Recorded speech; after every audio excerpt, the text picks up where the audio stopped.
About a week ago, Emiru came out with a statement accusing Mizkif of domestic abuse allegations, and shortly afterwards he came out with his response. Overall, I think that Emiru came across genuine and relatable, while Mizkif seemed somewhat performative. That's not to say his stream had no merit at all. He did have potential receipts for things like animal neglect of her rabbits, which we will get into shortly. Let's start with Emiru's stream. Today, I'm finally going to be opening up about the psychological and domestic abuse, stalking and harassment, assault, and threats of blackmail that Mizkif has done towards me, and some of these issues which are still ongoing. She very clearly states her accusations, and Mizkif seems to counter them, saying he believes a lot of what she said was false, but admitting to being a terrible boyfriend. I know she said a lot of these things today, and I do believe a lot of them were false, but I do hope nothing but the best for her. We were in a toxic relationship.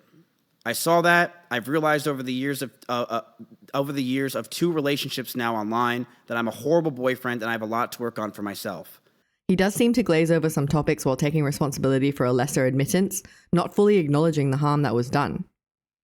One example is saying Emiru got a mere bruise when he threw stuff at her, glossing over the fact that it was in fact a black eye. Another is dismissing his controlling behavior as not wanting her to get hurt, framing his bad behavior as an action fueled by good intentions. In regards to being controlling, I told her many things. I told her to dress older, to stop wearing pajamas, to stop talking about stalkers and schizos as a whole, stop talking about past relationships, and yes, I didn't want her to travel without me. I also said that I didn't want her to hang out with specific people. This is because I didn't want her to get hurt. I didn't want Emmy to get assaulted. I didn't want some man to do something to her when I'm not there, and I wanted to keep her safe. Asmongold puts another example well in this clip. Just kind of gloss over it. I freaked out. I lashed out. Yeah. By like being violent and yelling and screaming and breaking stuff and punching holes in the wall, right? Like, that's a lot.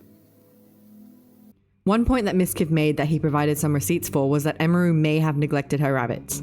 No food, no water, sometimes not having clean bedding for weeks. I, along with many others who would come over, would give them what they needed, and I would tell her all the time to take care of them, but to no avail. She completely neglected those rabbits. Besides his version of events, he also provided a video showing what he said were mites, but looked large enough to potentially be fleas or some other bug. She completely neglected these animals, and I'm not going to sit around and let people say that she didn't. People who came to my house knew that they were neglected. This is an up-close view of the rabbit cage being completely disgusting and neglected. She left them to die, and I'm not going to sit here and have her pretend she didn't. This is disturbing if true, and the rabbits would have deserved much better, especially living in the house of people who could easily afford to hire someone to care for them properly. Another thing that bothered me about the entire situation was that Mizkif seemed to take no responsibility in the care of the rabbits, living beings that were in his home and therefore partially his responsibility. They may have primarily been Emiru's obligation, but as an adult living in the same home, he was also partially to blame for their supposedly decrepit circumstances, and he takes no accountability at all. If his allegations are true, they both failed those animals.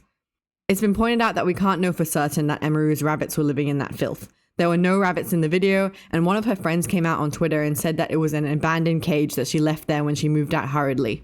They implied that the bugs were a result of the cage being abandoned for a long period of time. In this video, shown on screen right now, we see Emiru's rabbits from 2022. The cages look okay, but there's a few things I would do differently. I would provide extra bedding and hay with toys and enrichment. It's also very common to litter box train your rabbits to help keep the enclosure clean. At the shelter I worked at, rabbits were litter box trained and it was changed daily to maintain hygiene. They both had moments where they teared up. For Emiru, it was when referencing threats of a smear campaign and talking about her rabbits that had passed. At TwitchCon, he approached one of my employees, threatening them and saying if I ever talked about him, he would destroy me.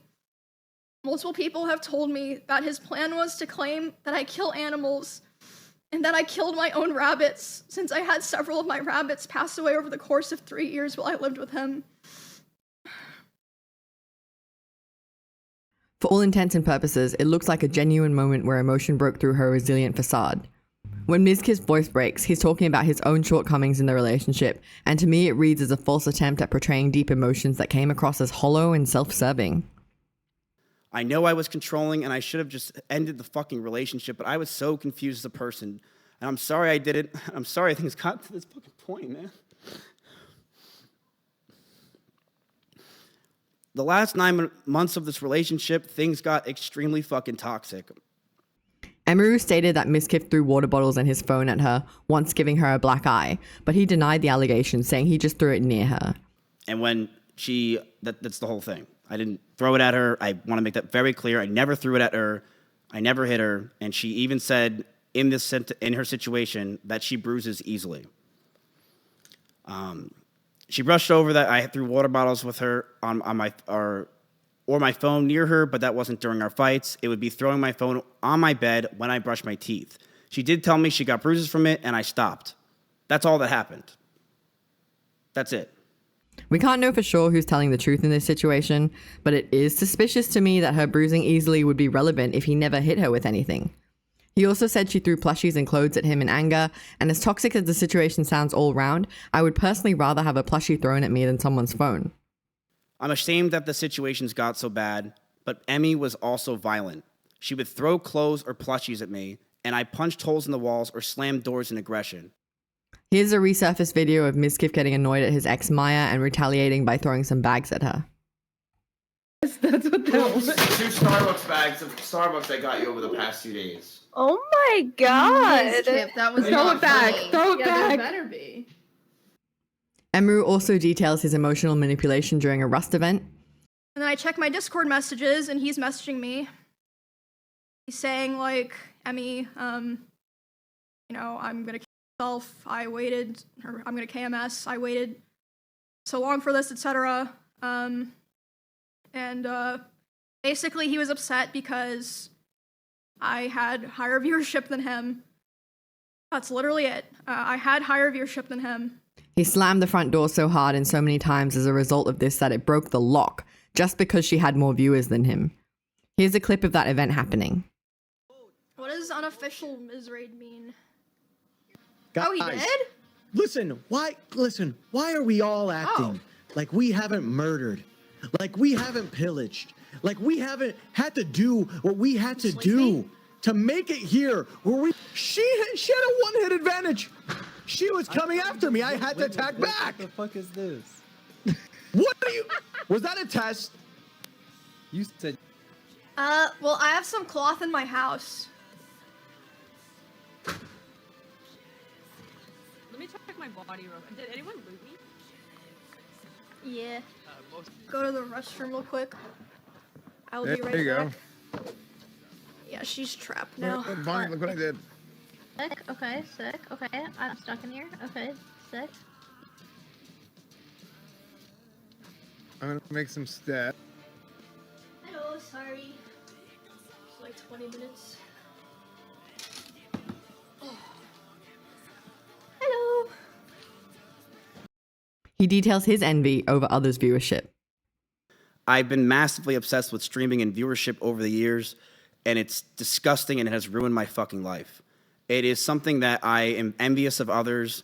I am angry at others because of it. It makes me jealous when I see others doing well, and it has made me realize that I am I'm never happy for someone else if they're doing much better than me. You guys know this is true if you watch my old stream. I've always been this way. I've been very envious of other people. In this clip with Maya, we see that it's an ongoing problem for him that has persisted for some time. Gets upset when I succeed. No, okay. No. I used to get upset. I'm not kidding you, chat. I used to legitimately get fucking pissed because I'm like, are you fucking serious? I brought this bitch into the world, and now all of a sudden she's fucking growing faster than I was. Because I was going like this, and she was going like this. And I'm like, what the hell is this crap? What is going on here? It's the fucking Babsity effect. So I was pissed. I'm like, The fact you were such a pussy. The fact that you can say that and feel like it's okay that you felt that way and just be like, yeah, I was like that. Like, that is crazy. That's bad. It is an extremely toxic trait to be so envious of another that it stifles your happiness for their success, especially when there's someone you purportedly care about. Another thing that really annoyed me, but it will probably only bother a small percentage of people, was Mizkif referring to unsavory characters in his story as schizos. The guy who crashed his car into Mizkif's was a schizo. Someone outside in the parking lot rammed into my Audi R8 and drove off. And while we were outside thinking it was a schizo viewer, Emiru's stalkers were all schizophrenic. these people were schizophrenic and would think that she is talking to them. I think statistically speaking, it's highly unlikely all these people were actually schizophrenic. Mentally ill, sure, but there's a myriad of causes for delusional behavior, and I don't think someone in a position of power should be furthering such a damaging narrative when the stereotype itself is already so unrelenting and unforgiving. But what does he care? He doesn't have to live with the stigma, and it's probably fun for the feeble-minded to punch down and take shots at those already marginalized and too small of a population to speak out and defend themselves. I think that neither party here is a truly reliable narrator. They both make money off their public persona, and protecting that is their respective goals. Neither one can be trusted to give a perfect retelling of the situation, and the truth will lie somewhere in the middle of their accounts. That being said, I feel that Emiru is more reliable than Mizkif and came with more receipts and provable statements, especially considering she's moving forwards with a restraining order. There's also events with other people that show a cycle of behavior for Mizkif, and more people coming forward with their retellings of his behavior. The deflection and lack of accountability in Mizkif's account didn't do him any favors and left a sour taste in my mouth. If you feel like you relate to Emiru's story, please do reach out to a domestic violence hotline in your country for further assistance. If you want a more in-depth rundown of their respective statements, I have the stream summaries up on my channel. It's an age-restricted video though, so you'll need to be signed in to watch it. That's all from me. I hope you have a great weekend.